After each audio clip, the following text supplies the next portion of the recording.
Foi. Bom dia, pessoal. Deixa eu me apresentar para vocês. Para quem não conhece, meu nome é Pedro Júnior. Estou ligado na nova gestão aí, sou político institucional, vice-presidente institucional no Brasil. É um prazer muito grande ter todos vocês aqui. Mais um ponto de vez. E hoje agradeço a presença de todos e desejo um bom dia de aprendizado, de discussões, que o André está trazendo aí em primeira mão, né, da comunidade de hoje, Regina. Então, agora pela manhã, a programação será do Dr. André Branco, falando das normas da União do Brasil e umas considerações sobre a Lei Geral de Proteção de Dados. E, além disso, tem um novo assunto que ele vai elaborar com vocês, que eu acabei de falar para mim, de hoje. E à tarde, o nosso contador, Marinho, vai falar da EI 430, que envolve o dinâmico e vai ser discutido. Então, o momento de perguntas vai ser no final da apresentação do André, hoje no final da manhã. O André vai fazer a palestra e no final para perguntas. E também vou mandar a Marinho volta uma hora. Então, a nossa programação vai até 11h30 da manhã. De 11h30 a 1h vai fazer o almoço, a gente vai estar discutindo o que vai fazer em relação ao almoço. E retorna uma hora da tarde com o Marinho e no final da apresentação dele também as perguntas. Tudo bem? Então, bom dia, eu vou passar a palavra com o André.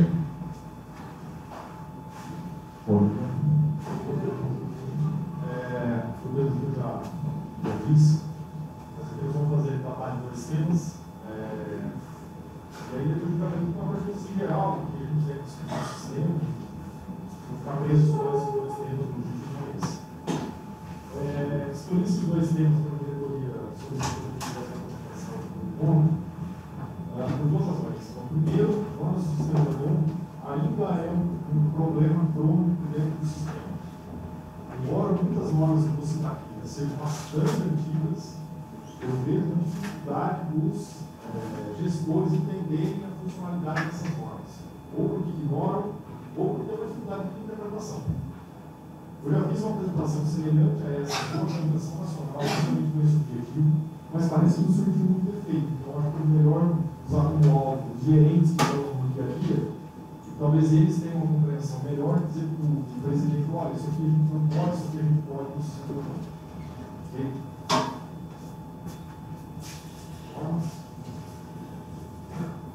Aqui eu escolhi algumas normas que são as mais importantes em termos de relacionamento entre as cooperativas.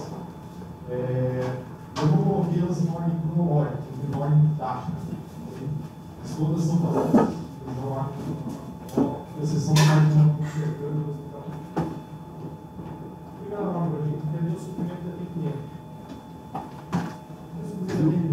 É aquele caso em que eu tenho um contrato nacional, estadual, grupo de municípios, seja lá o que for, e que meu beneficiário está sendo atendido ou demanda um atendimento fora da minha área de ação. E aí eu dependo da cooperativa local, daquele atendimento, para suprir essa demanda desse beneficiário. O que acontece? Não existia norma nenhuma a respeito desse assunto. E aí o CBO, em 2011, criou uma norma de como proceder esse suprimento de intervenientes.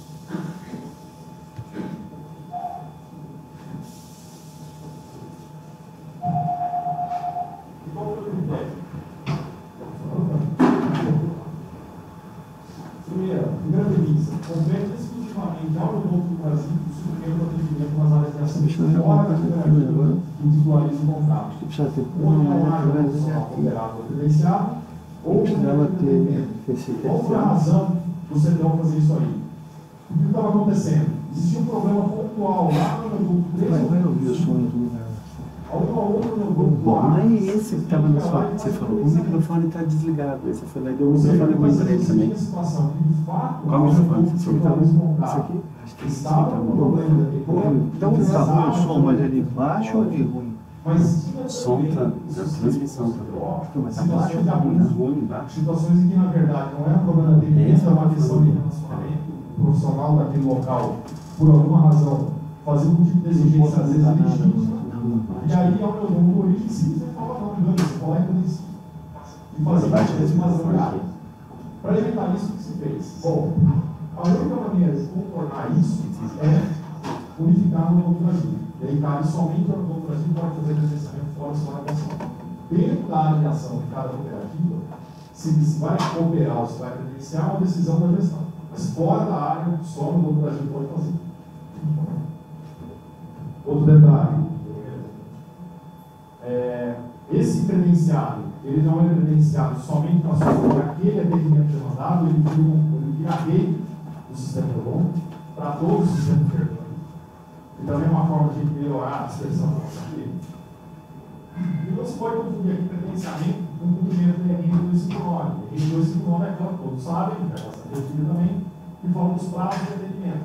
Eu tenho lá 24 horas por mês de emergência, 3 dias para exames laboratoriais, 7 dias úteis para pergunta odontológica. O suprimento da 259 muitas vezes não precisa. O suprimento da RN 259. Porque nós temos um procedimento de prazos maiores. Ou seja, se eu tenho uma demanda de beneficiário fora da minha avaliação, ao meu grupo origem, o microfone não está conectado na transmissão. Ele está pegando só um ambiente só. Aqui, ó. Só vai ter que fazer. Ao ter beneficiário recorrente no lugar, ele não está no canal. Ele está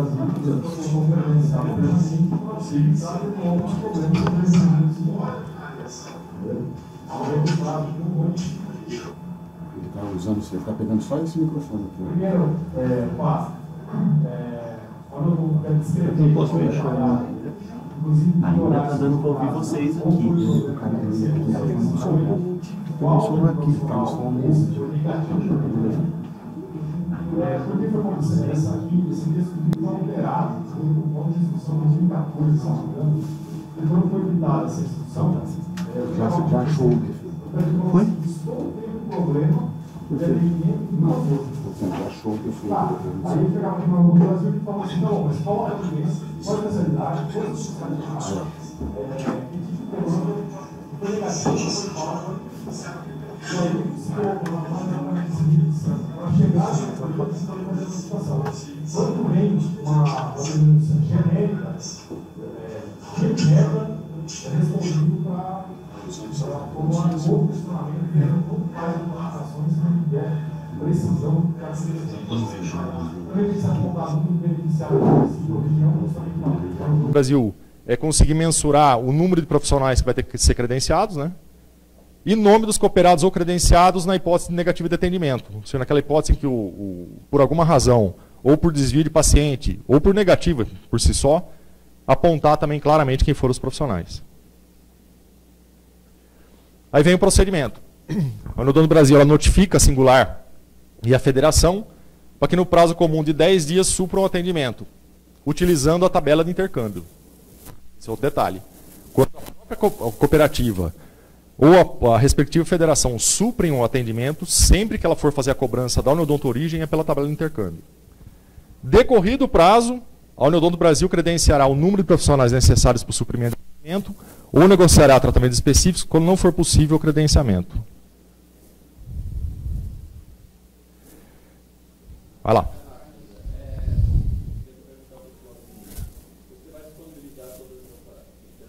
Sim.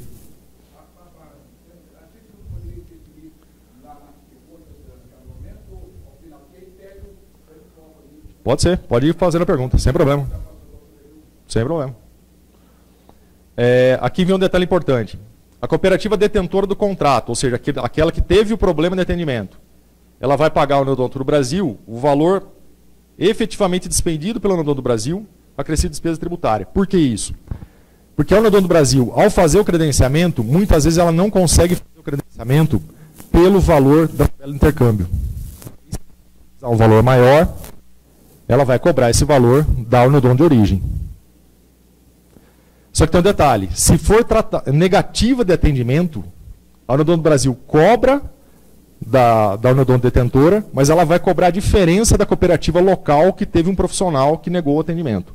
Ou seja, em resumo, eu tenho um município onde não tem dentista daquela cooperativa singular e eu preciso de atendimento de intercâmbio naquele local. A Uniodonto do Brasil vai lá, vai credenciar, tentando pela tabela de intercâmbio, se não conseguir por uma tabela negociada. Esse valor quem banca? A Uniodonto Origem. Outra situação. Tem dentista naquele município, daquela singular, que está fazendo atendimento, mas o dentista se nega a atender intercâmbio. Por exemplo, que a tabela é baixa. Nesse caso, a Uniodonto Brasil vai credenciar um outro profissional, vai cobrar da origem, só que vai descontar a diferença do valor da tabela de intercâmbio para o valor efetivamente credenciado da Uniodonto local, que é uma forma de punição àquela cooperativa singular que está se negando a atender intercâmbio. Entendido? Comercialização de contratos individuais, pessoa física. Instrução 61 de 2011, também bastante antiga. A comercialização de contratos individuais, aqui vale uma ressalva. São duas regras. Contratação física e contratação eletrônica. A norma separa essas duas situações. A contratação de contratos individuais deve ser feita sempre as pessoas físicas domiciliadas na área de ação da própria cooperativa, quando ela for operadora. Na área de ação de outra cooperativa não operadora por autorização desta, que é aquela situação onde o Uniodonto não é operadora de plano registrada na ANS, é uma mera prestadora, ela autoriza uma outra singular ou federação a comercializar naquele local. Ou no município onde haja cooperados individuais, que é no caso das federações que possuem cooperados individuais, eventualmente nessas áreas pode ocorrer comercialização pelas federações. Ou seja, uma comercialização em que as pessoas físicas devem ser domiciliadas sempre na área de ação. Exceção, a Uniodonto do Brasil ela pode comercializar onde não existe cooperativa, que foi o caso, que ainda é o caso, na verdade, de Brasília e era de Curitiba, e ainda é de Curitiba, porque a Uniodonto Curitiba não é ainda operadora de plano, mas a Uniodonto do Brasil comercializa nesses dois locais. Ou através de pessoas jurídicas de atuação nacional, em que a cobrança seja realizada contra a pessoa jurídica durante a vigência da parceria. Essa aqui é uma situação que foi um pouco nova, mas foi necessária por uma adaptação de mercado, que acabou não se concretizando, mas que ainda pode acontecer. Muitos concorrentes nossos, eles estão fazendo parcerias com bancos. E com o banco, como pessoa jurídica, em relação ao cliente, não há elegibilidade para o contrato coletivo, evidentemente. Porque não se trata de um contrato coletivo empresarial, porque não há vínculo de emprego. E também não é uma adesão, porque o banco não é uma associação, um sindicato, uma cooperativa, enfim. Nessa situação, qual é o único produto que é possível disponibilizar para um cliente de banco? Pessoa física. Correto? Nessa situação, os nossos concorrentes fazem exatamente isso. Comercializam, fazem parcerias com os bancos para comercializar contratos de pessoas físicas. Só que eles fazem em âmbito nacional. Então, a Uniodonto do Brasil ela teria essa capacidade de, verificando que se trate de uma grande massa de contratantes individuais, em que não vai ser possível cada cooperativa comercializar os seus, porque o banco não vai aceitar ter 120 contratos. Nessas situações em que a Uniodonto do Brasil faça a cobrança diretamente contra a pessoa jurídica contratante, a instrução permite que ela faça essa contratação. Como eu disse, essa situação ainda não existe, mas já tiveram alguns casos de início de negociação que acabou não vingando. Ainda na contratação pessoa física. Como eu disse, as regras são diferentes com relação à comercialização física e eletrônica. E exatamente consiste no seguinte: quando o contrato for vendido pela internet, e está virando modinha, que eu sei que tem várias cooperativas que estão montando sisteminhas lá no site e tal, a abrangência do produto deve ser idêntica à da área de ação da cooperativa. Por que isso? Foi uma maneira que o CTO encontrou de não haver invasão de área de uma cooperativa por outra. Porque eu posso estar aqui em São Paulo e entrar no site e eu encontrar um plano pessoa física, por exemplo, comercializado pela internet da Uniodonto Campinas, e a Uniodonto Campinas, o produto dela individual é nacional, eu vou estar concorrendo com a federação que é a detentora da área daqui do município de São Paulo. Então, se a gente não fizer essa limitação, a gente não tem como impedir que uma cooperativa acabe invadindo a área do outro prefeito de comercialização. Mas olha, qual que é a diferença disso aqui para o físico, para a comercialização física, papelizada, como a gente chama? A diferença é que, no contrato comercializado fisicamente, ele pode ter a abrangência que quiser, desde que ele seja efetivamente comercializado dentro da área de ação. Ele pode ter abrangência maior, ele pode ter uma abrangência, grupo de municípios maior, pode ter uma abrangência estadual, pode ser nacional, sem problema nenhum. Desde que a comercialização seja física. Por quê? O beneficiário não vai se deslocar de Campinas para São Paulo para comprar um plano. Então, obviamente, ele vai comprar na mais próxima. A diferença aqui é que no contrato comercializado pela internet, a abrangência do produto tem que ser limitada, justamente para impedir essa concorrência entre as uniodontos. Ok? Lembre-se de avisar os respectivos dirigentes que estão montando site para comercializar plano, por favor. Tem muita gente que está começando esses projetos sem se atentar a isso. Comercialização de contratos coletivos, ou seja, os contratados por pessoas jurídicas. Essa é uma instrução bastante antiga, é a 34 de 2007, ela sofreu algumas alterações com o tempo, mas o esqueleto dela continua absolutamente o mesmo, e ao que parece, tirando uma ou outra dispersão aí, muitas vezes por questão política, ela tem funcionado com um sentido bastante lógico. Como é que ela funciona?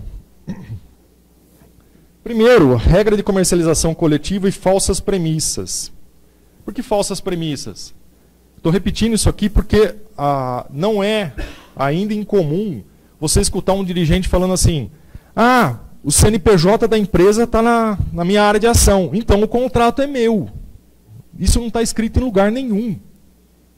Então, existe uma falsa ideia de que a forma se sobrepõe à ideia do princípio do retorno.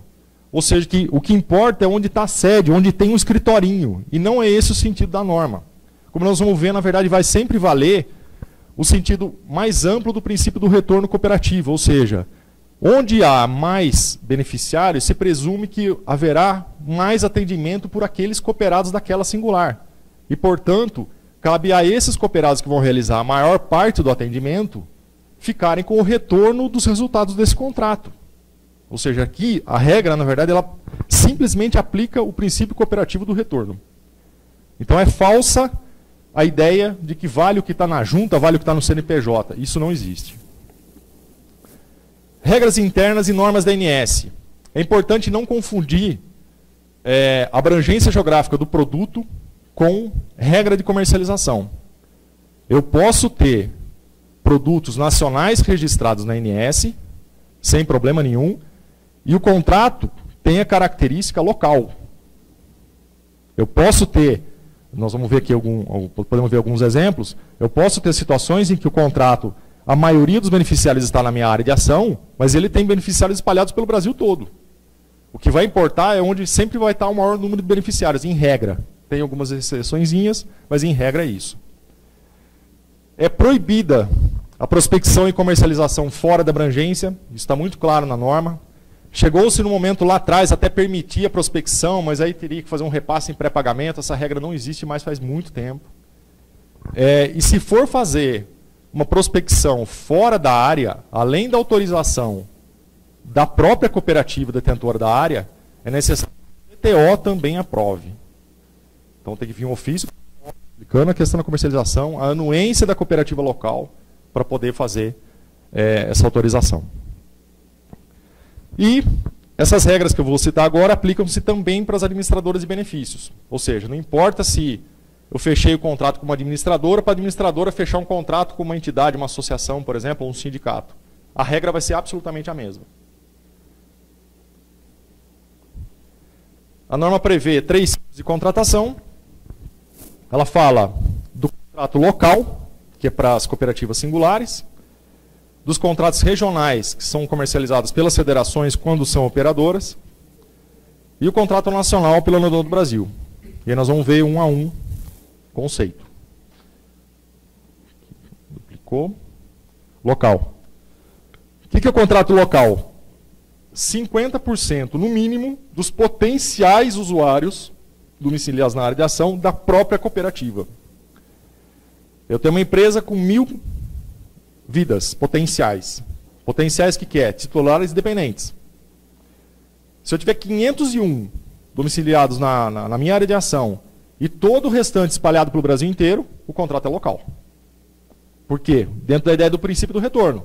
Presume-se que vai ter mais atendimento na minha área de ação do que fora. Então, meus cooperados aqui vão ter o direito de receber o retorno desse contrato. Ou criou-se uma regra paralela, essa questão do contrato local também, mas ela dificilmente ela é aplicada. Desde que a norma foi editada, das consultas que chegaram na Nodon Brasil de conflito entre singulares, eu vi um caso. Então, mas eu vou citar, caso queiram dar uma olhadinha depois da instrução com mais detalhes.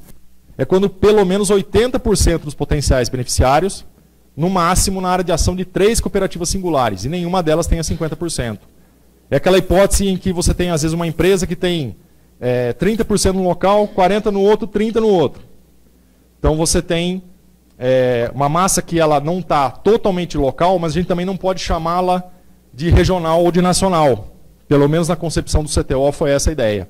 Então nessa situação se preferiu dar guarida a que fosse um contrato também local. Vamos lá. Claro, à vontade. Certo. Pode ser. Desde que seja 80%, no máximo na área de ação de 3 cooperativas.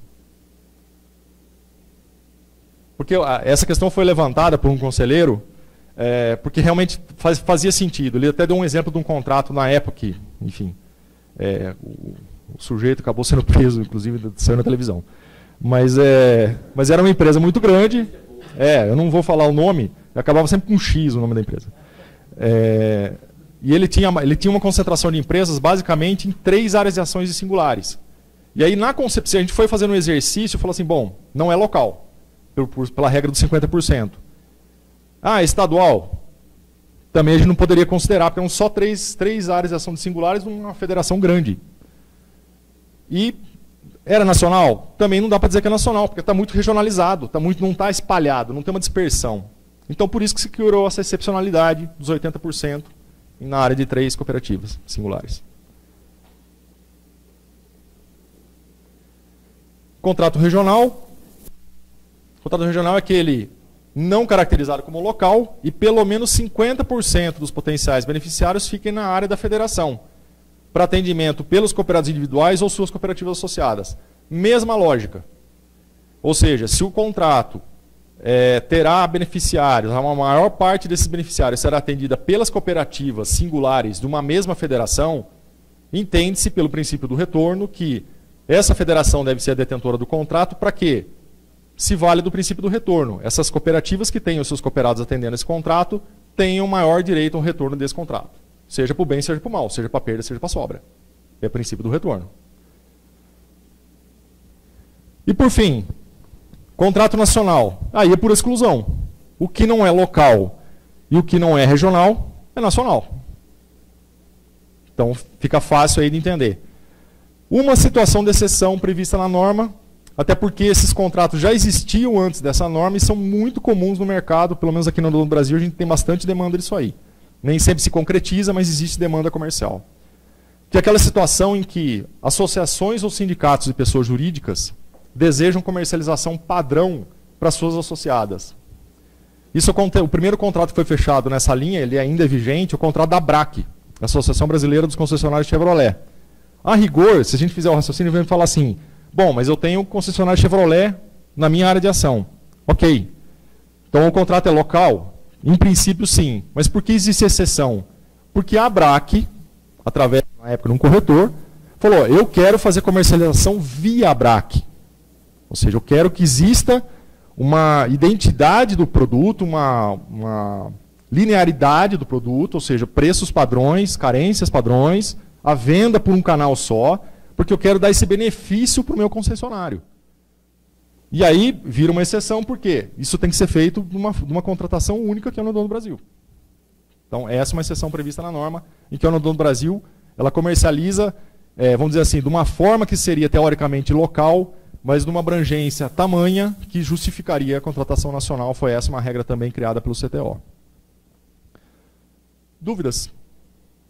Todas? Simples assim? Vamos avançar. Alterações do manual de intercâmbio. Na última reunião do CTO, que foi realizada em março, foi feita a alteração do manual de intercâmbio. Foi feita, na verdade, a modificação inteira do manual de intercâmbio. O manual de intercâmbio era anexo na instrução 76. e foram feitas algumas modificações do manual. Eu não vou citar todas aqui, mas eu vou explicar brevemente. Foi feita a modificação inteira, porque pela RN 430, e o Marinho vai citar, aquilo que a gente chamava no manual de intercâmbio de uniodonto origem, a ANS chama de operadora contratada. E aquilo que a gente chamava de uniodonto destino, a RN 430 chama de operadora prestadora. Então, para fazer essa adequação de termo, a gente não ter dúvida, fizemos uma adequação do manual inteiro, a nomenclatura. Foi criado um capítulo, que o Marinho vai citar depois, de como vai funcionar o intercâmbio com a 430. Então, foi necessário também fazer essa alteração. Mas, na reunião, houve uma demanda dos conselheiros em relação ao que estava acontecendo no relacionamento entre as cooperativas no que toca a responsabilidade por ações judiciais e por demandas da ANS. E aí nós criamos algumas regras a respeito disso, que realmente não tinha no manual de intercâmbio, ou seja, a gente teria que aplicar subsidiariamente a legislação civil, mas nós resolvemos tomar alguns cuidados e criar algumas regrinhas no próprio manual de intercâmbio nosso para a gente ir evoluindo isso com o tempo. E aí eu vou mostrá-las aqui rapidamente. O que diz o manual? Ressalvados os pactos realizados entre as cooperativas, serão aplicadas as regras dispostas nesse manual no caso de responsabilidade das cooperativas no atendimento e intercâmbio. Importante salientar aqui, que ele fala bem no começo. Ressalvados os pactos realizados entre as cooperativas. Por quê? As cooperativas, quando forem fazer atendimento e intercâmbio, a própria instrução que regulamenta o intercâmbio, ela sempre fala, essa instrução se aplica desde que as cooperativas não tenham criado uma outra regra entre elas. E aqui também a gente está prevalecendo a autonomia da vontade entre as singulares. Então aqui, por exemplo, num repasse em pré-pagamento ou em pós-pagamento, que seja, eu posso estabelecer com a cooperativa, eu, detentora do contrato e o prestador, posso estabelecer com ela que as NIPs são responsabilidade dela. Ela vai responder as NIPs e vai pagar por elas. Ou eu posso fazer o contrário. Não, eu respondo, depois cobro de vocês. Enfim, eu posso estipular isso, dependendo do relacionamento que eu tiver com a cooperativa. É dar essa liberdade. O que quis a regra é dar liberdade da, vamos dizer assim, aspas, contratuação entre as cooperativas. O que não for contratado vai valer o que está no manual. Primeira situação, processos judiciais e inquéritos civis. Inquéritos civis, essa expressão talvez nem todo mundo saiba, a gente é acostumado a escutar o inquérito policial, né? Inquérito civil é um inquérito aberto pelo Ministério Público para apurar violações da legislação do consumidor, enfim. Isso é possível de acontecer com os uniodontos também, como já aconteceu. Aí o manual fala, todo o ônus decorrente do cumprimento de decisão judicial caberá ao uniodonto contratada, ou seja, ao uniodonto que está operando o plano, salvo quando apurada a responsabilidade exclusiva da uniodonto demandada nos termos da cláusula 11.4. E depois nós vamos ver que hipóteses são essas. Por regra, a condução dos processos judiciais em inquérito civil será realizado pela uniodonto demandada no processo, ou seja, aquela situação em que eu posso estar atendendo um beneficiário lá em Macaé, mas esse beneficiário não é de Macaé, esse beneficiário é de Catanduva. Quem for citado para o processo é que deve ter advogado para responder por ele. E aí aqui vem as regrinhas. Sendo que essa deverá comunicar imediatamente ao uniodonto contratado, ou seja, Macaé tem que comunicar a Catanduva, tem um beneficiário teu aqui que está me processando. Caso não seja possível o ingresso no processo o inquérito, ou seja, caso Catanduva não consiga entrar no processo para dizer, olha, não é Macaé, na verdade chama o uniodonto Catanduva, porque os beneficiários confundem o uniodonto, eles não sabem o que é o uniodonto Sul-Capixaba, o que é o uniodonto Macaé, enfim. Como eles confundem, muitas vezes eles mandam até por uma questão de desconhecimento para endereços errados. Por muito tempo, aqui no Uniodonto Brasil, a gente recebia citações do Brasil inteiro. Porque eles entravam no Google, Uniodonto. Adivinha qual site achava? Brasil. Rua Correia Dias, 185, Paraíso. E vinha a citação aqui.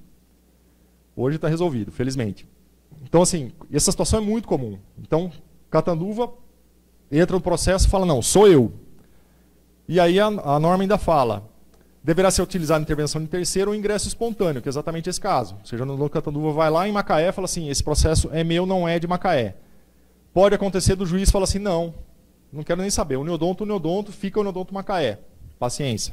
Mas pelo menos existe a iniciativa de quem foi demandado de avisar quem de fato deveria responder por aquele processo, para que ele tente ingressar no processo. Muitas vezes o juiz acata, os beneficiários, enfim.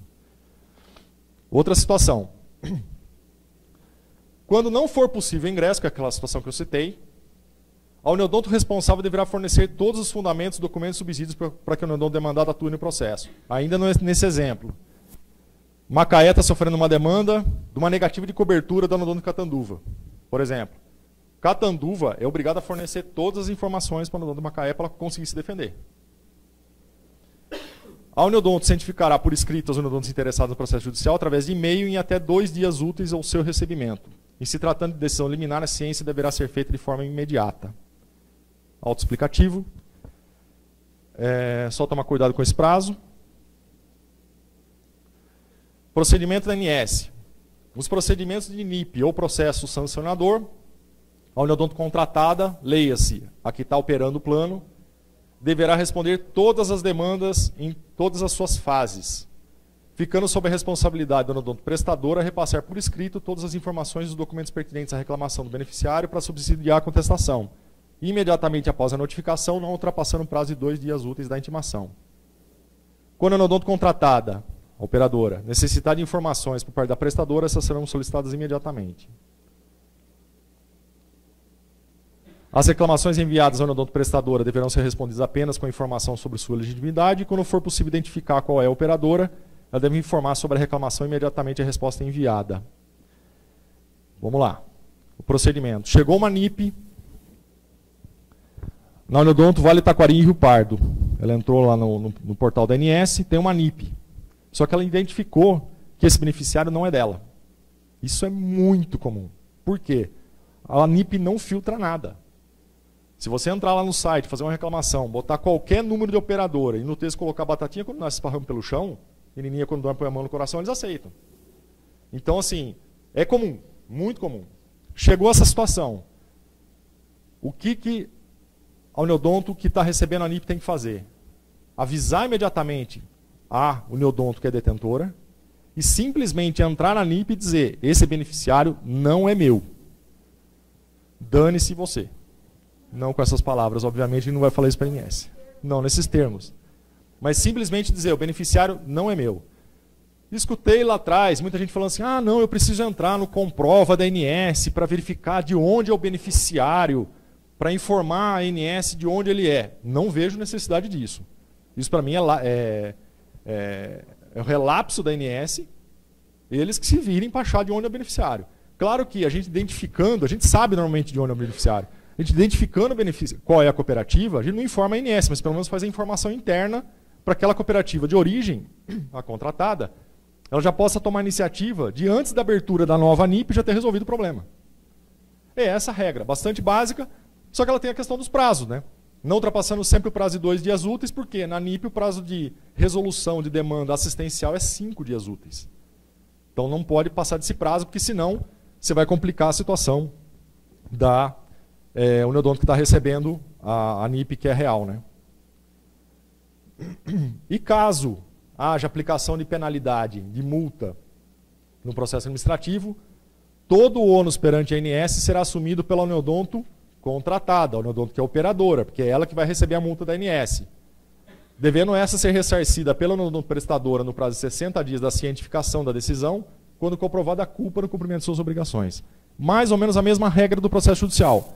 Quem está sendo demandado passa para a contratada tenta entrar para resolver. No caso da NIP, o que tem de diferente? Sempre é a operadora que vai receber a multa.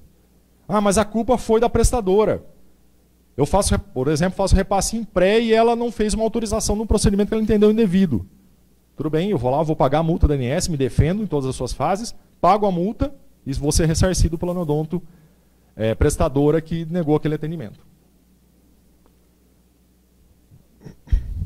Ressarcimento. Essa regra de ressarcimento, vocês vão ver, ela vai servir tanto para o caso de processo judicial, como para o caso de processo da ANS. Serve para as duas hipóteses, porque ela fala que se for a uniodonto condenada judicial ou extrajudicialmente, ou seja, para as duas hipóteses. Caberá ao uniodonto que deu causa ao dano, mesmo que praticado por seus prepostos, dentistas ou prestadores credenciados, ressarcir o uniodonto condenado em até 60 dias corridos do trânsito em julgado.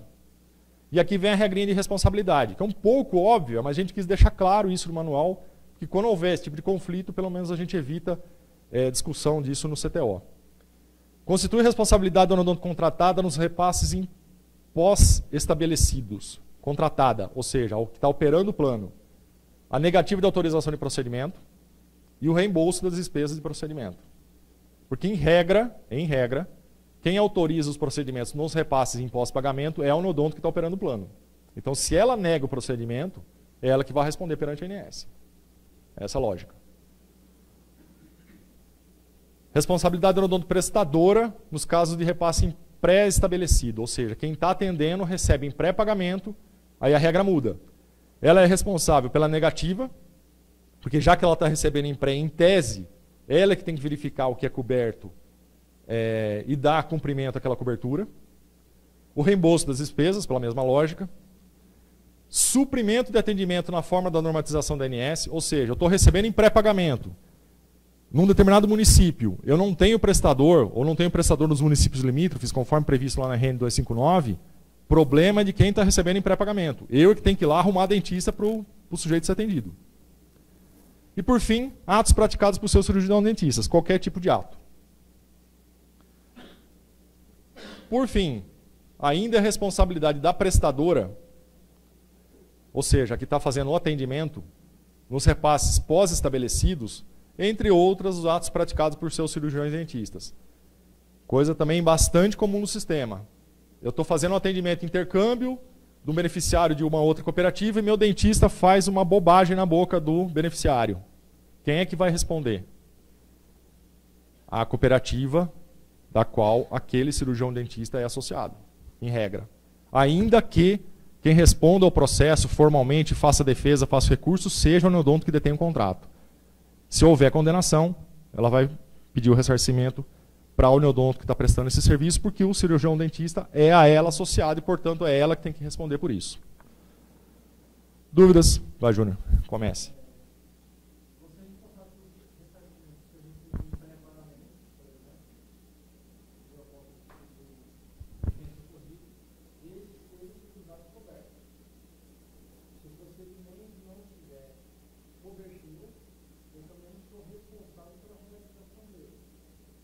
Vamos lá, deixa eu tentar entender. Como assim?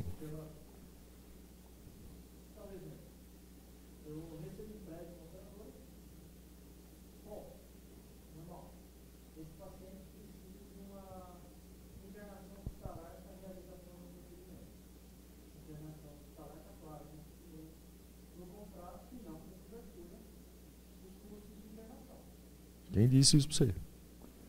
Não. Não. Por imperativo clínico sempre é coberto. Procedimento. Do hospital? Não, do hospital não. Tá.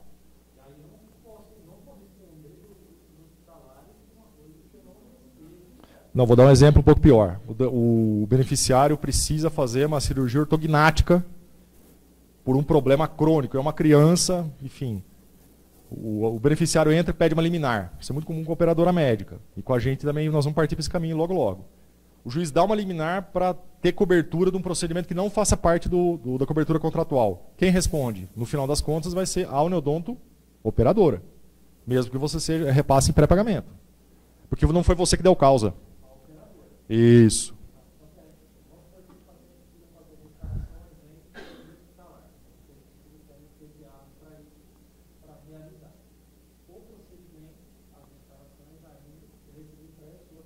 Isso. Não, não é. Mas assim, esse exemplo, qual que é o problema dele? Que assim, você vai ser obrigado a ter o dentista lá. Porque assim, nem você e nem a origem tem obrigação disso. Entendeu?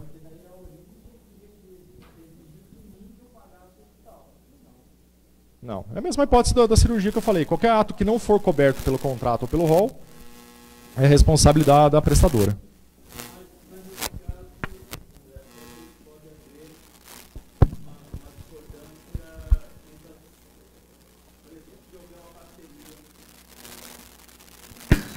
Se houver uma parceria entre, está um caso lá de Maceió, entre a Uniodonto e a Unimed Maceió. Aí o camarada tem que fazer uma remoção de um terceiro molar, e só é um paciente especial, tem que ser em ambiente hospitalar, etc. Aí a gente fala, a gente não cobre isso em ambiente hospitalar. O cara vai na justiça, o juiz diz, vai ter que fazer. Porque ele tem um plano médico e tem um plano odontológico. Aí o plano médico diz, bom, mas eu não motivei isso daí, eu não vou pagar nada.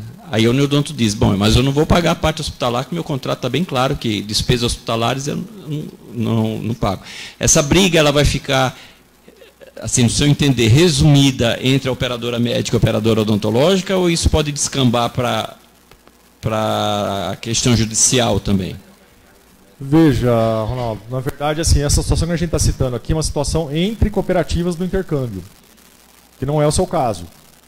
No seu caso, na verdade, eu não sei por que a Unimed está se negando, porque assim, no rol médico é obrigação dela, da internação. Não, porque a gente já teve vários casos da Unimed falar assim, eu não motivei isso daí. A cirurgia não tem nada a ver com a cobertura que a gente oferece para ele, que é uma remoção de um terceiro molar, não estou motivando nada, então você vai ter que arcar com tudo aqui. E a gente fala, não, mas a parte hospitalar não cabe a gente. Tudo bem, eu sei que não tem uma relação direta com o que você está falando, só me veio na cabeça, porque essa briga a gente tem constantemente lá, entre o jurídico nosso e o jurídico da Unimed. É que, por coincidência, é o mesmo jurídico.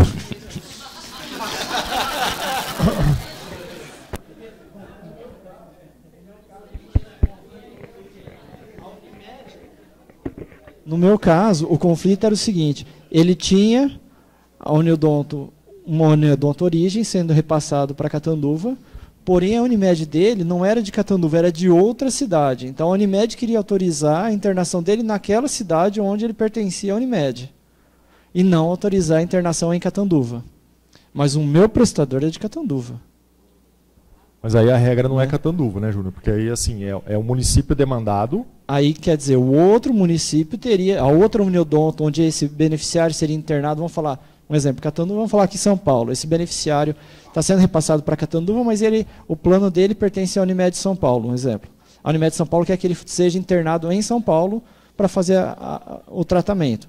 Sou eu que tenho que responder pelo dentista de Catanduva vir para São Paulo realizar esse procedimento, ou, no caso, a Uniodonto de São Paulo teria que ter o dentista para realizar esse procedimento aqui. Essa situação não tem previsão na regulamentação. Eu tive esse caso. Mas é muito raro. É muito raro. Mais alguma dúvida? Podemos avançar?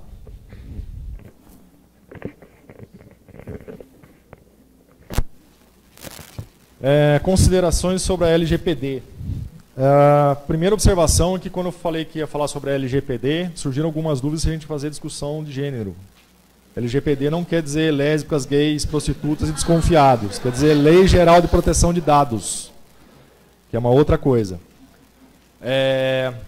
Aqui um alerta, esse tema eu resolvi trazer por uma questão mais de vocês tomarem conhecimento do que é, porque vão ser bombardeados certamente a partir de junho, e eu vou explicar por quê, sobre notícias sobre isso aqui. Mas tentem entender que essa lei ela é muito complexa, então não vou ficar explicando detalhes aqui, porque não dá, até porque não entendo absolutamente disso aí. A ideia é trazer aqui para a gente entender que existe a lei, ela tem reflexo sobre nós, ela é uma legislação horizontal, ou seja, uma lei que atinge qualquer tipo de segmento, não é uma lei do setor de saúde suplementar. Então, por isso que não faz sentido a gente fazer grandes considerações a respeito dela aqui, porque seria a mesma coisa que a gente falar assim, saiu uma alteração da CLT e nós vamos trazer aqui para o Brasil. Não faz sentido. Aqui no Brasil a gente sempre traz discussões setoriais, que são da saúde suplementar. Mas, de qualquer forma, resolvi trazer a lei para pelo menos a gente dar uma pincelada nela, porque nós vamos ter um problema disso, da aplicação dela, certamente no intercâmbio. E talvez sobre uma questão aí de modelização, de como o sistema Uniodonto partiria para uma eventual modelização. E é isso aí que nós vamos falar um pouquinho. Então, a ideia não é aprofundar nada, vocês vão ouvir muita coisa sobre ela que eu não vou ter falado aqui. Primeira questão que a gente tem que entender é a motivação da lei, que é o mundo da informação e os direitos fundamentais. O direito à privacidade, o direito ao sigilo, são direitos que já são seculares no mundo, pelo menos no mundo ocidental. E as informações que sempre foram protegidas por esses direitos fundamentais, normalmente por regras constitucionais, ou seja, que não podem ser revogadas por leis abaixo da Constituição, elas tinham um nível de tratamento, vamos chamar assim, muito diferente, algumas décadas atrás, do que ocorre hoje. O mundo da informação hoje, com o advento da internet, tornou aquilo que eram dados que há 2 décadas basicamente eram inacessíveis, pela informática e pela rede, elas são absolutamente dispersas. Basta ver, quem tiver curiosidade, basta fazer alguns tipos de pesquisa no Google sobre seus próprios dados, que você vai encontrar uma montanha de dados. Alguns sem nenhum viés malicioso, outros podem ter viés maliciosos. A grande questão é, todo ser humano tem direito à proteção dos seus próprios dados pessoais. Esse é um direito de cada um. E sendo um direito de cada um, ele só pode circular ou ser tratado quando, em tese, eu autorizar. Só que, por outro lado, e é aí que vem o dilema, e é por isso que vem a norma, o desenvolvimento econômico no mundo atual depende do uso dessas informações. Hoje é praticamente inimaginável que a cada dado pessoal que seja tratado, e nós vamos ver o que é tratamento, eu dependa de uma autorização escrita e expressa de cada consumidor. Isso travaria o efeito econômico do mundo. Então, o que começou a se pensar?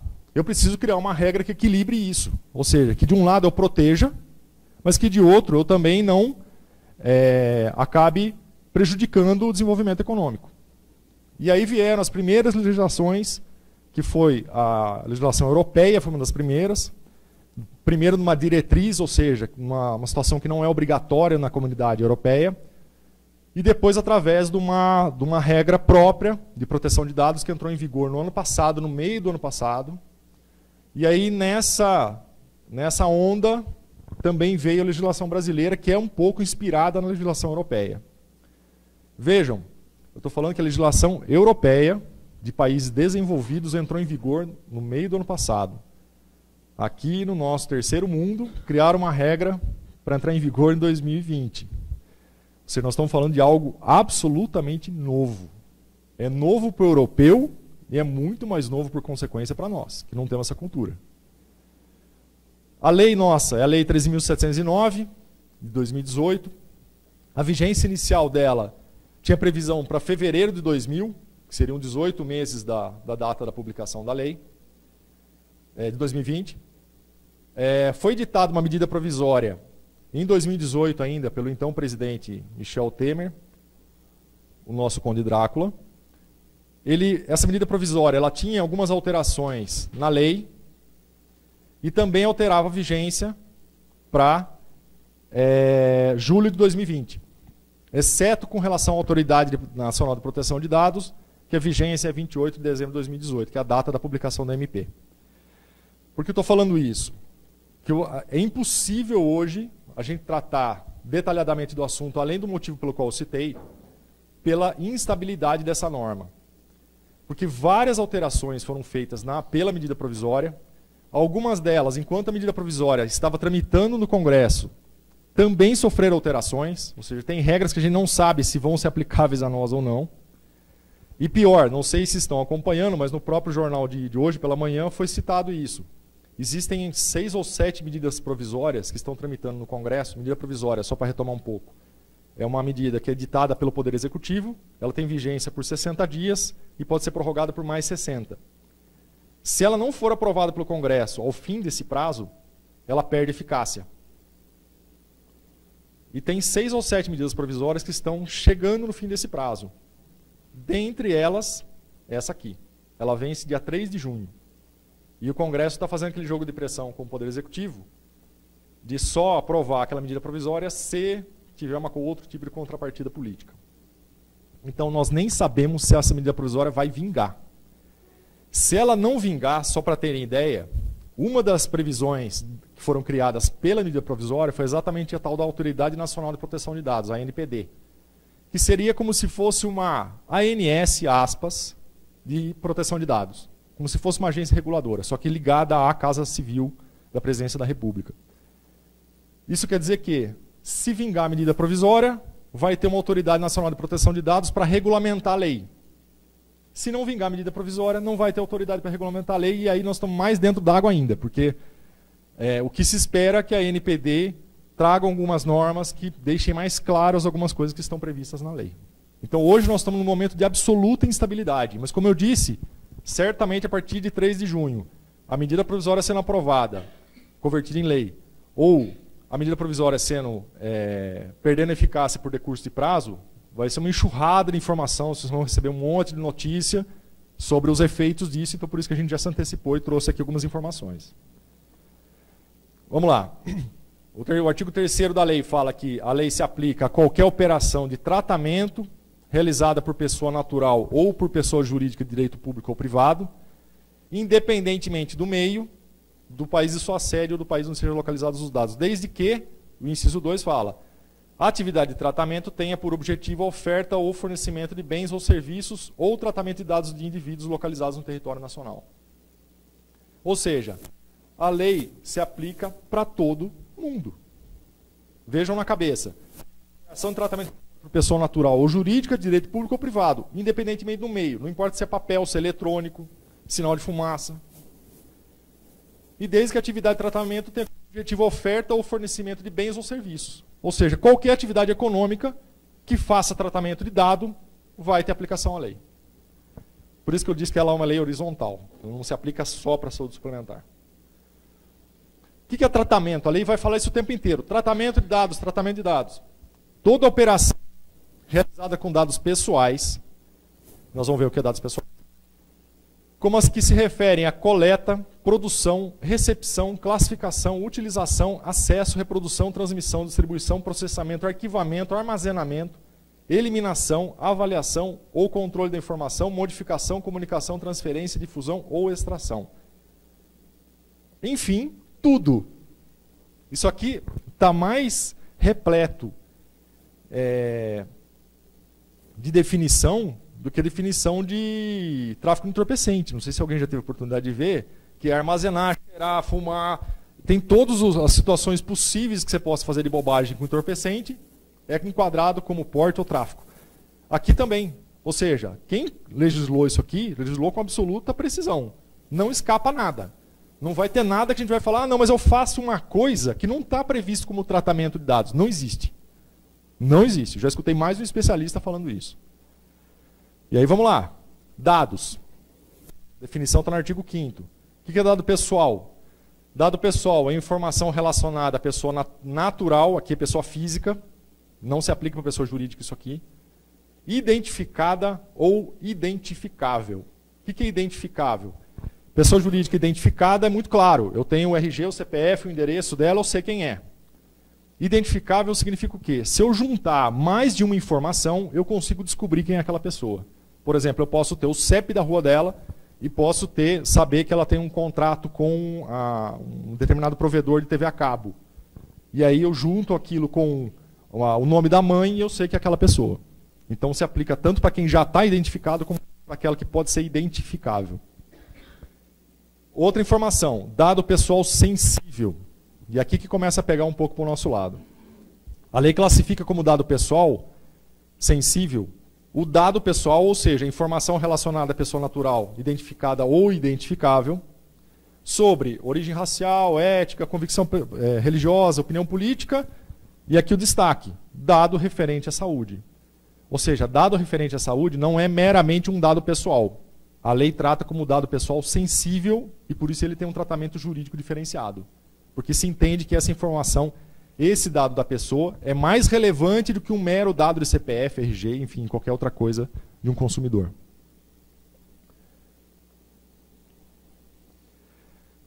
Aí a lei trata de forma diferente, como eu citei, como você vai fazer o tratamento de dados pessoais dos tratamentos de dados dos dados pessoais sensíveis. Os dados pessoais serão tratados da seguinte forma. Mediante o fornecimento do consentimento pelo titular, ele autorizando, e aqui o autorizando, estou fazendo assim, né, porque é a idade, assinatura, mas provavelmente no regulamento, aquela caixinha que aparece na internet, como é que chama aquilo que é de informática? Como? Isso. O box, isso. Checkbox.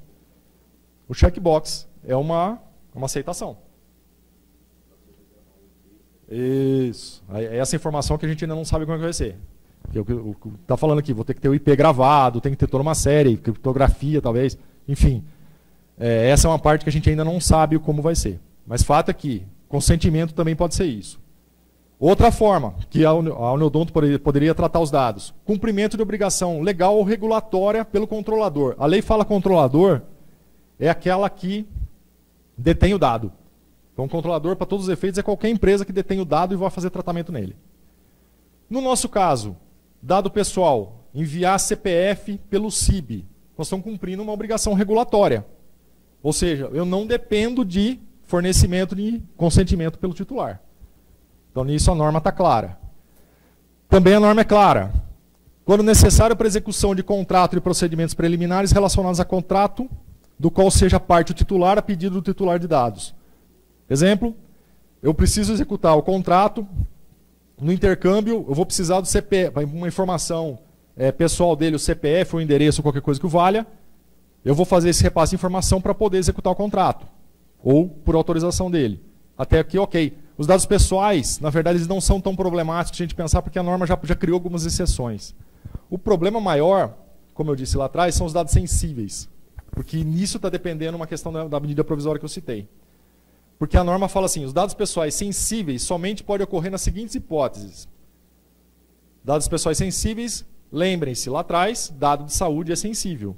Ou seja, eu tratar o dado CPF é uma coisa, eu tratar o dado restauração no dente 22 é outra coisa. É um dado sensível. Tanto que a ANS já tá de olho nisso aqui. É um dado sensível. Você vai ver o que é mais complexo. Porque assim, no dado sensível, ele fala assim, você pode fazer o tratamento de dados. E lembre-se que tratar dados significa o quê? Eu recebi informação e guardei no meu HD, é tratamento. Eu usei ele para alguma coisa, é tratamento. Então tudo é tratamento. Quando o titular ou seu responsável consentir de forma específica e destacada para finalidades específicas.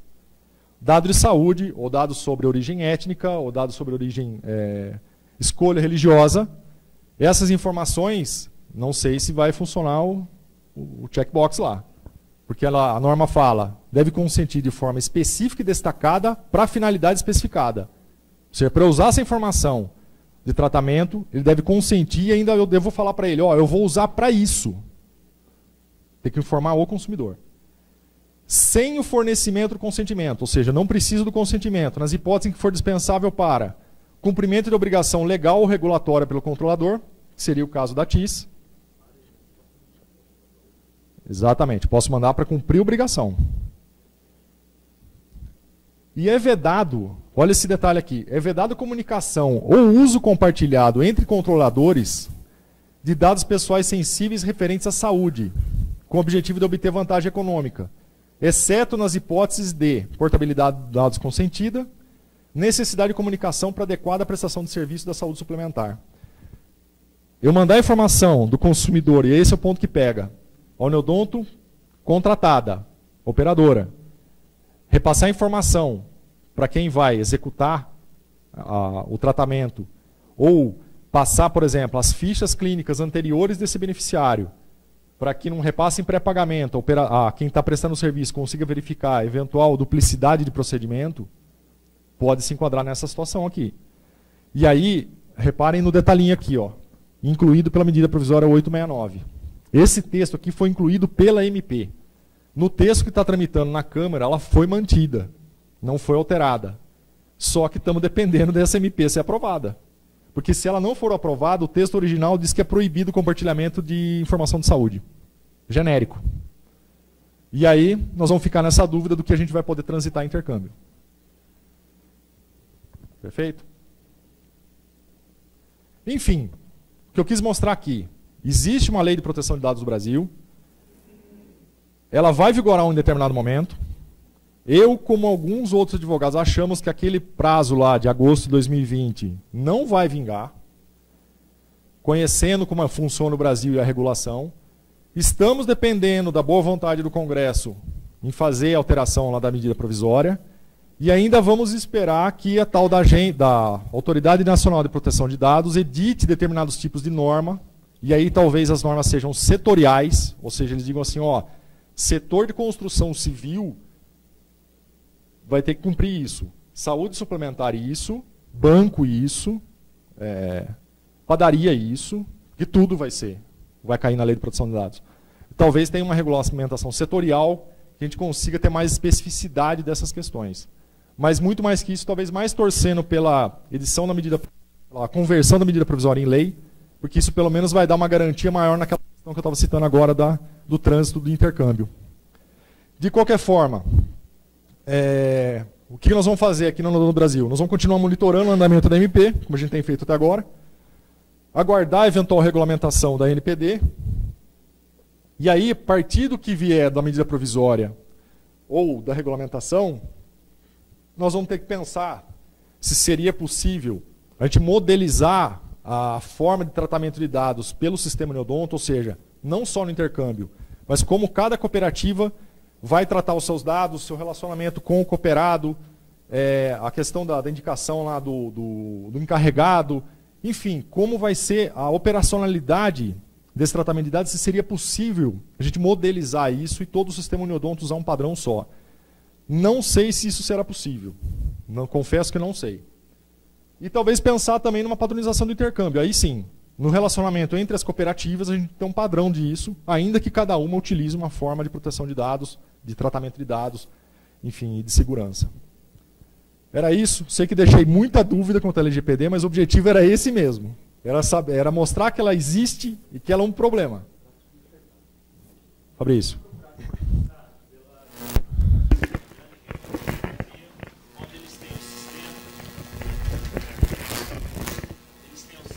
Descontos. Unimed, o Neodonto tem também. Perfeito. Onde você fornece o CPF, você tem um desconto de acho que 10%, se não me engano. Isso. E eles foram nos procurar semana passada, pedindo a nosso banco de dados, onde era nome e CPF, para fornecer esse desconto. Eles ficaram de formalizar a proposta e tal. Baseado nisso, se o beneficiário não autorizar, a gente não pode dar. Fabrício, então, a norma não está em vigor hoje. Certo. Hoje, teoricamente, pode. Porque, pelo menos no contrato, dos contratos que eu vi dessas farmácias, eles passaram a constar uma subcláusula dizendo que eles têm obrigação de sigilo. Eles não vão utilizar qualquer informação que você passar para ele para nenhum outro fim, senão de elegibilidade do consumidor para efeito dele ter desconto. Eles incluíram isso, não foi à toa. E eu não estou dizendo da Drogazil, não. Estou falando aqui do ramo farmacêutico em geral. Quando começou essa história de ter desconto com o CPFzinho, começou porque é uma fonte de informação muito boa. E essas redes vendiam essas informações. Teve uma rede de Minas, não vou citar nome, que está sofrendo uma ação do Ministério Público no final do ano agora. Porque teve vazamento de informação.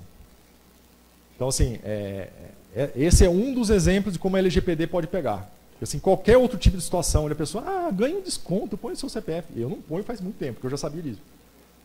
Todo lugar que você colocar qualquer informação para efeito de ter um benefício, se não tiver algum tipo de proteção, vai ser usado de uma outra forma. Isso é fato. Então, assim, hoje, se você chegar a uma rede de farmácia, hoje eles colocam essa cláusula dizendo que não vão vender. Realmente não devem vender. Eu acredito que eles sabem que eles estão sofrendo risco, mesmo antes da LGPD, como aconteceu com essa rede farmacêutica que eu citei. Mais alguma dúvida? Punição está na lei. Ela fala de 0,2% a 20% do faturamento, uma multa sobre o faturamento anual, limitado a 500 milhões. É alto. Mas isso tudo ainda vai depender de regulamentação, enfim. Oi. Grandes corretoras hoje também que solicitam informações, né, no sentido de sinistralidade, e também eles assinam um termo de confidencialidade dessas informações, mas solicitam, às vezes trata com grande grupo de empresas, e isso vai ter proibição por essa situação? Boa questão. Não sei se entendeu a pergunta dele. Tem algumas corretoras que elas solicitam informações detalhadas dos beneficiários sobre sinistralidade. Hoje, você pensar assim, eu não posso fornecer nenhum tipo de dado referente à saúde do beneficiário sem consentimento dele, porque senão estou violando o sigilo odontológico. A única exceção que se tem é quando você fornece para um outro profissional. Normalmente essas corretoras elas têm um médico ou um dentista, que esse médico ou dentista ele assina um termo de responsabilidade dizendo: eu vou receber informação do Neodonto e eu me obrigo, ante o sigilo médico e odontológico, a não fazer nenhum tipo de utilização além daquela que eu vou usar. Não sei como se enquadraria aí. Porque assim, a finalidade não vai ser executar o contrato, como está previsto como exceção, não vai ser cumprimento de norma regulatória, porque não é ANS. Eu vou estar repassando uma informação para um terceiro, tudo bem que ele está protegido sob sigilo odontológico, profissional. Mas eu não sei se violaria a lei ele está tendo esse acesso do beneficiário sem o consentimento dele, porque em regra, como é um dado sensível, deveria ter o consentimento expresso dele. Mas é boa pergunta, esse é um ponto que a gente vai ter que tomar atenção. Mais alguma? Tiago. Com relação à exclusão O povo de dos TI dados. é terrível, né? Não aguenta. É porque, assim, uma coisa que me preocupa bastante é que a lei ela permite a exclusão do dado do beneficiário, né? Então, se ele chegar no operador e falar que ele quer que todos os dados dele sejam excluídos, a gente tem que excluir eles em cadeia, né? Então, tem que excluir na nossa base, na ANS, intercâmbio, enfim, por tudo.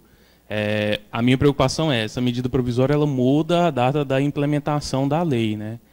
Se essa medida provisória cair, a implementação fica para janeiro de 2020. Fevereiro de 2020. Fevereiro de 2020.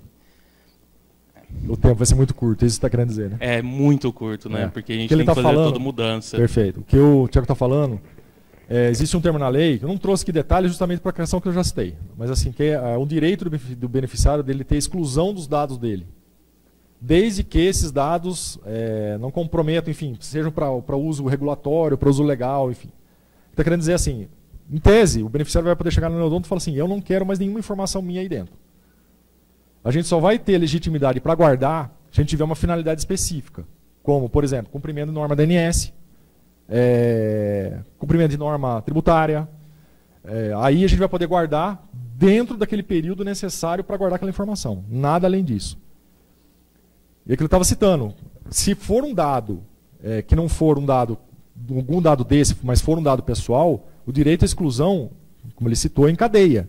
E aí vale em tudo. Você vai ter que limpar o teu arquivo inteiro, limpar backup, que ele citou aqui, backup, aí o backup eu falo, o backup é aquele backup das nuvens, que a gente faz hoje, mas é o backup do HD que a gente fazia, do pendrive.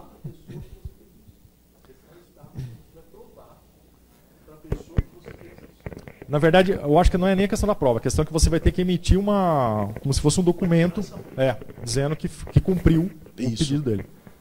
Eu fico pensando no backup porque, assim, antigamente a gente fazia backup no disquete, no CD. 30 dias de backup. Pois é, mas a gente tem no banco de dados nossos, esse que é o problema. O nosso arquivo morto tem muita informação. Tem. E daí nós vamos ter que, na verdade, identificar quais são informações que ainda nós precisamos guardar e limpar todo o resto. Como que é? Não é só informação digital, é qualquer meio. Papel, tudo. É que papel, normalmente por uma questão de custo, a gente já vai eliminando com o tempo. O problema é que o eletrônico, fatalmente as operadoras mais antigas, elas devem ter backup de aquele monte de disquete lá de 1990. Então, por exemplo, se eu tenho algumas informações de planos que já foram cancelados, pessoa jurídica, e esses planos são de determinados perfis, que me geram informações, para um BI, por exemplo, que me permite, para uma futura negociação, eu ter que resgatar aqueles dados até para fazer uma negociação diferenciada com determinada empresa que se encaixa naquele perfil de uma empresa já cancelada. Certo. Então, aqueles dados também eu tenho que destruir? Ronaldo, aí também vem uma outra questão, que a norma fala que você pode fazer tratamento de dados quando houver legítimo interesse para o exercício da tua atividade. O que é legítimo interesse é que ainda é um pouco... Mas eu entendo que seria sustentável você ter... Você tem essa informação para um efeito legal. Você tem que guardar para a INS, para o efeito tributário. Você utilizar... Mas aí você vai utilizar para o teu negócio para fazer um cálculo de preço. Isso é legítimo. Agora sim, aquilo, sempre aí voltando àquela questão, vai depender muito de como vai vir a redação da MP e também da regulamentação. Mais alguma dúvida? Todas, né? Na LGPD tem todas. Senhores, fico à disposição aqui para qualquer tipo de dúvida. Como eu falei, do que eu souber responder sobre outras matérias, tributária, ANS, enfim, estou à disposição. Só gostaria de fazer um alerta antes, até o Dr. Pedro Júnior falou no começo da apresentação que eu ia falar sobre normas, LGPD, e eu traria uma notícia de hoje. Ruim, lógico, né? Não, vai por escrito. É isso que eu ia alertar. Na verdade, nós já estamos em contato com o Dr. Egberto para montar um informe, mas já vou adiantar para vocês aqui que vocês vão receber essa notícia, se não ainda não receberam. Uma associação de proteção do consumidor do Rio de Janeiro entrou com uma ação contra a ANS em 2011 ou 2012, alguma coisa assim, para obrigar a ANS para retirar a eficácia do parágrafo único do artigo 17 da resolução 195. Esse parágrafo único é aquele que fala dos 60 dias. Quando você vai fazer uma rescisão unilateral, tem que obedecer os 60 dias. Só que na fundamentação da ação, essa ação eu já conhecia porque ela já tinha virado notícia no passado. Na fundamentação da ação, eles queriam, na verdade, acabar com a fidelidade nos contratos coletivos, ou seja, ele não poder impor qualquer tipo de multa quando houver exclusão do beneficiário em contrato coletivo. Saiu a sentença, isso em 2014 para 2015. Eu acompanhei esse processo, ele foi para o tribunal. O tribunal negou o provimento ao recurso da ANS, a sentença foi procedente. Eu sei que a ANS tinha recorrido para o STJ, e para minha surpresa eu não estava sabendo do trânsito lá no STJ. Saiu a notícia no Globo de ontem, do trânsito julgado dessa ação, e a ANS já está publicando nos jornais, por determinação da sentença, um aviso, contendo a parte final da sentença, que fala exatamente... Deixa eu ver se eu acho ela aqui.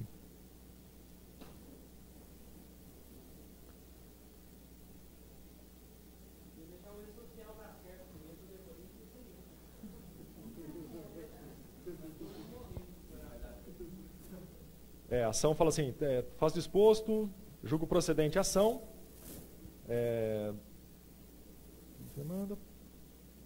para declarar nulo o parágrafo único do artigo 17 da RN 195, de 14 de julho de 2009, autorizando, de conseguinte, que os consumidores possam rescindir o contrato sem que sejam impostas multas contratuais em razão da fidelidade de 12 meses de permanência e 2 meses de pagamento antecipado de mensalidades impostas no ato administrativo. Por que está confuso isso aqui? Porque esse parágrafo do 17, ele se refere a contrato coletivo. Ou seja, ele se refere ao prazo mínimo de aviso prévio para o uniodonto ou para a pessoa jurídica contratante denunciar o contrato. Ele não tem a ver com fidelidade, só que a sentença embolou tudo. O que nós vamos ter que fazer? Vai chegar informe a respeito disso, nós vamos ter que aguardar a ANS se pronunciar a respeito disso, porque a ação foi movida contra a ANS, ou seja, a decisão judicial anulou um ato da ANS, e aí a ANS é que vai ter que dizer como é que vai ser regulamentado isso para frente. Se ela aplicar o que está no parágrafo único 17, foi um tremendo tiro no pé dos consumidores. De novo, está parecendo aquela história da coparticipação que a Carmen Lúcia assustou lá no Supremo. A norma protege o consumidor. Os 60 dias não é para a operadora. É para proteger o consumidor, para a empresa não chegar numa hora para outra e falar assim, acabou o seu benefício, tá? Morra. Se você tiver que usar um tratamento cardiológico no dia seguinte, acabou. Mesma regra serve para a odontologia. Ou seja, é uma norma protetiva. Se a sentença retirar a eficácia disso, teoricamente os contratos poderão ser denunciados sem prazo. Imediato. Tem um monte de fundamento. Abusividade, porque o consumidor estava numa situação de hipossuficiência, aquela fundamentação de sempre. Então, assim, aguardar, porque isso pode ter um efeito prático ruim, de certo modo, em relação à fidelidade, que a ANS já não tem aceito mais. Aquela história de a gente colocar um prazo mínimo de permanência no contrato coletivo. Eles estão se batendo que não pode aquilo, embora não esteja em instrução nenhuma, em resolução nenhuma. Mas, de certo modo, o não haver prazo, se de um lado pode ser ruim para nós, porque a gente pode ser pego de surpresa pela contratante, Também, por outro, o prazo de 60 dias na odontologia não é algo ruim. E eu já recebi consultas a respeito disso, porque normalmente quando a empresa faz a denúncia, não é normal a Uniodonto fazer a denúncia. O comum é a empresa fazer a denúncia. Quando a empresa faz a denúncia e a gente obriga ela a cumprir o prazo de 60 dias, é nesse prazo que existe uma utilização alta e fica uma cauda de despesa para nós no futuro. Ou seja, para nós é mais interessante que esse prazo seja o mais curto possível, a rigor. De qualquer forma, é a notícia, vai mexer com o mercado, mas a gente vai ter que aguardar a ANS se pronunciar a respeito disso. A gente já está em contato com o Dr. Egberto para ver se ele faz um informe e a gente tem um pouquinho mais de clareza a respeito. Tá? Senhores, era isso. Eu agradeço. Fico à disposição se alguém tiver algum outro tipo de dúvida. Doutor. Vamos lá, Marquinhos. Referente aí, voltando um pouquinho aí às normas do Brasil, né? A gente percebe assim que, embora existam as normas, muitas vezes elas não são cumpridas. E justamente por não haver penalidade, né, para as uniodontos que não cumprem essas normas. Existe alguma coisa já, de acordo com o CTO, provisionando algum tipo de penalidade? Ou sempre que houver alguma divergência, a gente tem que recorrer ao CTO e ficar aguardando uma decisão do CTO sobre um parecer aí do problema? Assim, na verdade, existe também uma falsa impressão dos dirigentes. Existe punição? Sim. Tem uma instrução, que é a instrução número 43, que ela regulamenta todas as punições que são aplicáveis, para todos os casos, que vão desde uma simples advertência até a eliminação. O que você disse é verdade, porque assim, essa mesma instrução, quando ela foi criada, ela falou assim, a competência para aplicar a penalidade é do CTO. Então, de fato, não é uma coisa rápida. É uma coisa que, na verdade, tem que ser denunciado para o Uniodonto do Brasil. O Uniodonto do Brasil abre um procedimento, dá direito de defesa para quem está sendo denunciado. Isso vem para o CTO, tem uma série de formalidades em cima disso. E aí o CTO julga procedente ou improcedente a denúncia. Né? De qualquer forma, quem descumprir a norma está sujeito a algum tipo de sanção. Nunca ocorreu? Mentira. É que, na verdade, as sessões do CTO, quando são para julgamento, elas são respaldadas por uma espécie de, vamos dizer assim, uma descrição. Então, ao julgamento só ficam na sala os membros do CTO e as assessorias, não fica mais ninguém, mas só no último ano, se não me engano, foram 2 casos julgados. Então acontece descumprimento. E acontece também a punição. É uma coisa que o CTO tem se debatido, porque assim, alguns conselheiros entendem que não seria adequado, como foi colocado na instrução, que isso caberia ao CTO.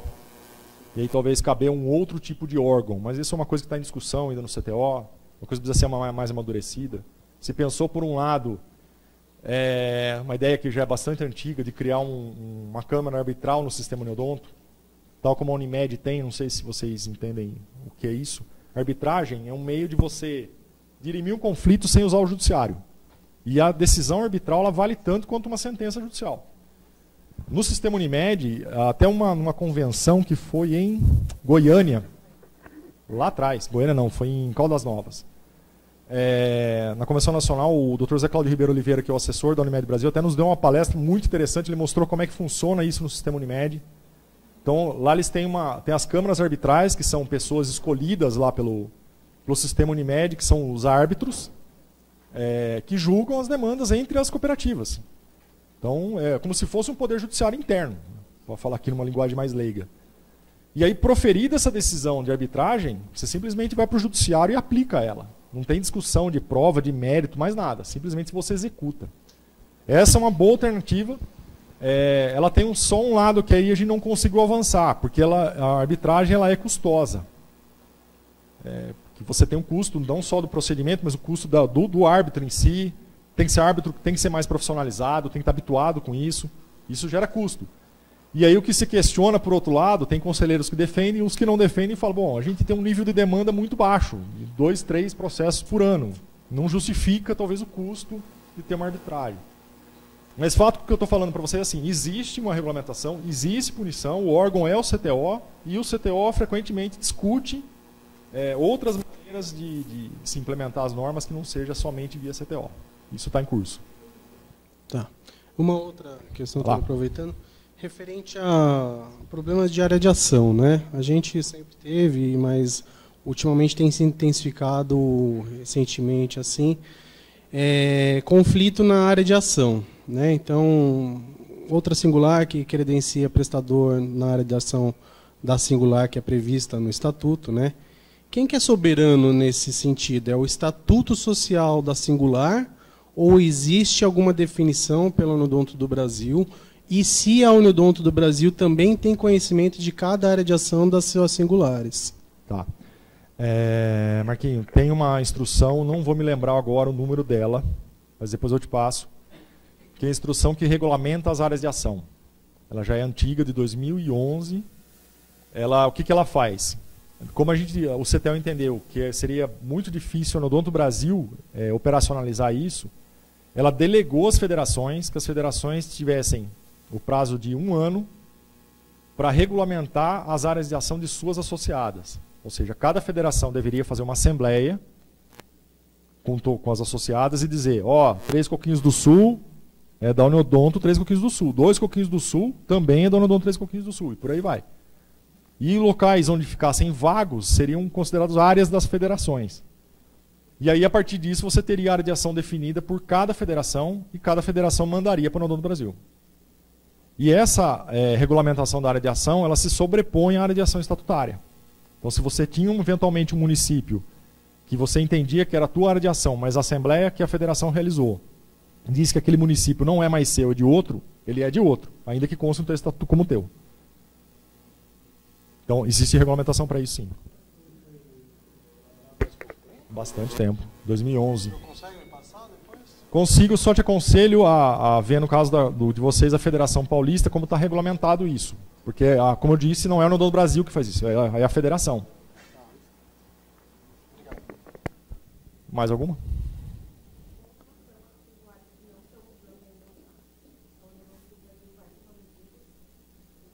O FAST. Essa é uma questão que é do CTO.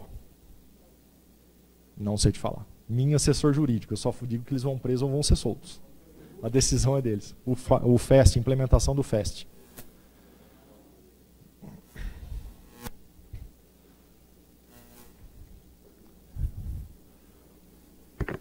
Pergunta com relação à pessoa física. Vamos lá. Né, tem crescido bastante, pelo menos na nossa região lá, a gente tem vendido bastante.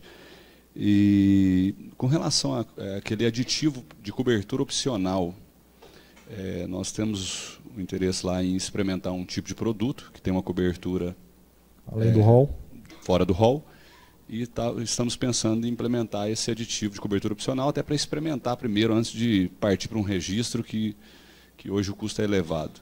O que você me fala? É possível dentro de um procedimento, porque a gente vê muito aeromédico, não sei, né, essas partes, mas cobertura de procedimento opcional. Essa questão é uma questão mal regulamentada na ANS. Eu vou te falar uma brecha, né? Mas eu vou te falar a minha opinião. Quando você entra em coberturas adicionais do RPS, ele tem alguns itens. Ele fala lá, remissão, procedimentos estéticos, ortodontia, ele cita expressamente. Ele fala até da questão de ganho de desconto, enfim. Ele cita algumas coisas. Então, assim, o que eu entendo? Aquilo que está no RPS me parece que faz parte do produto. Nem não poderia ser desagregado. É diferente do aeromédico, por exemplo. O aeromédico não está lá. Então, você poderia deixar separado. Eu entendo que faria sentido você fazer esse aditamento correndo algum risco se fosse até 2009.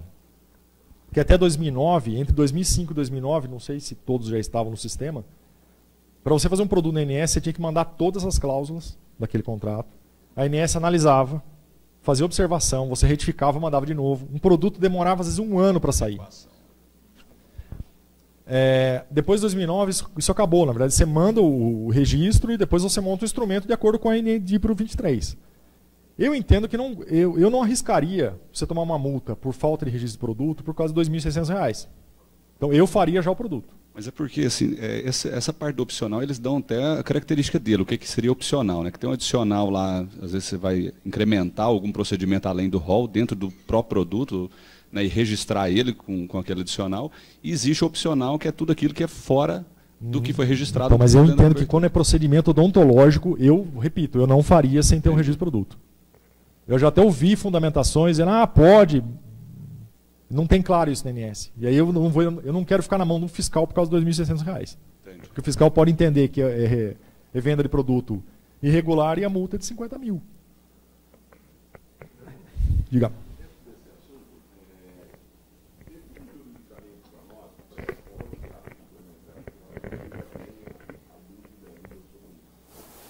Pré, pós e ato complementar. Todo mundo sabe o que é isso, né? Lógico. Pré-pagamento. A cara do Marinho. Não, é porque isso, ainda hoje a gente já falou e fala isso há 15 anos, mas ainda hoje existe uma confusão dos diabos em cima disso. Cobertura pré-estabelecida. É tudo que a operadora garante o atendimento, mediante o pagamento de mensalidade, com ou sem coparticipação, do rol de procedimentos ou de coberturas adicionais no contrato, que é exatamente na linha do que ele está dizendo. Isso é cobertura pré-estabelecida. Eu posso ter cobertura só do rol ou além do rol. Eu tenho um segundo tipo de cobertura, que é a cobertura pós-estabelecida, que é o chamado custo operacional, que só existe para a pessoa jurídica e proibido isso para a pessoa física desde a RN 59. Cobertura pós-estabelecida é aquela em que eu garanto o atendimento do rol de procedimentos mediante contrapartida do pagamento integral de cada procedimento pela pessoa jurídica contratante. Ou seja, não há nada que o beneficiário tenha atendimento que não seja pago efetivamente cada procedimento pela pessoa jurídica contratante. Eu tenho uma terceira situação, que é o plano em regime misto de pagamento, RN 59. O regime misto ele mistura as duas coisas, ou seja, uma parte do rol de procedimentos é pré-pago e uma outra parte é pós-paga. Uma mistura dos dois. Posso ter, assim como no pré-pagamento, posso ter coberturas além do rol ou somente do rol. Ou seja, por exemplo, na RN 59 ele fala que atendimento de urgência obrigatoriamente é pré-estabelecido. Eu posso ter restauração na parte pós-estabelecida. Mas vejam, tudo é procedimento do rol, portanto é plano de saúde. Não importa se pré-estabelecido ou pós-estabelecido. Pré e pós. A questão que o Marinho coloca, ato complementar. Ato complementar é o atendimento feito pela operadora, por livre iniciativa dela e do beneficiário, de prestação de serviço de um ato que é fora do rol e fora da cobertura eventualmente adicional. Ou seja, tudo que for fora do rol e não tiver previsto no contrato como coberto é ato complementar. E o ato complementar não se confunde com o pós-pagamento, como muita gente fala, e esse é o drama nosso. Porque quando a gente diz assim, eu fiz um atendimento de uma restauração de uma face no beneficiário do plano em regime misto. E esse plano em regime misto só tem a cobertura pré-estabelecida daquilo que é mínimo. Aquilo lá é um ato em pós-pagamento. Ou seja, ele é um ato que é plano de saúde. Ele é receita de plano de saúde, aí eu entro no raciocínio Marinho. Ele é receita de plano de saúde, ele é despesa de plano de saúde. Se eu for fazer uma prótese metalocerâmica que não faz parte da cobertura do plano, mesmo adicionalmente, como é um ato fora do rol, ele é um ato complementar. Ou seja, ele é uma prestação de serviço por consequência. Não é receita de plano, não é despesa de plano. É uma mera prestação de serviço, uma liberalidade que a operadora está fazendo e fazer um atendimento por via dela através do seu profissional. Fui claro? Vai lá.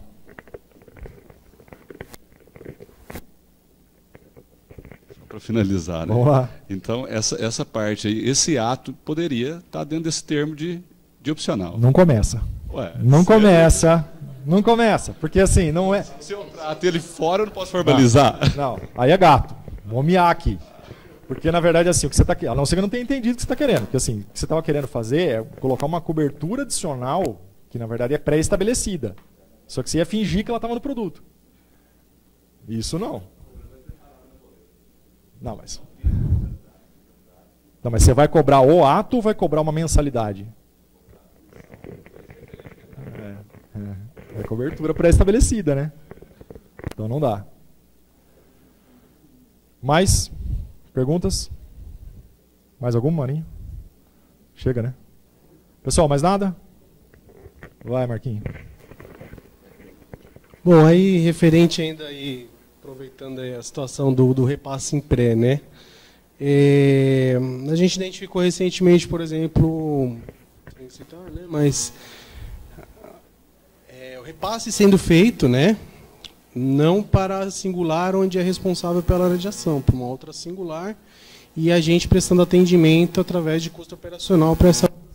Certo. Não existiria também alguma definição, ou não seria mais correto a singular detentora fazer o repasse diretamente para a singular que prestaria o atendimento? Em regra é isso que acontece, só que a gente tem que lembrar que na instrução de intercâmbio, isso já vem de muito tempo, que ela fala, em regra, o intercâmbio ele é de serviço prestado.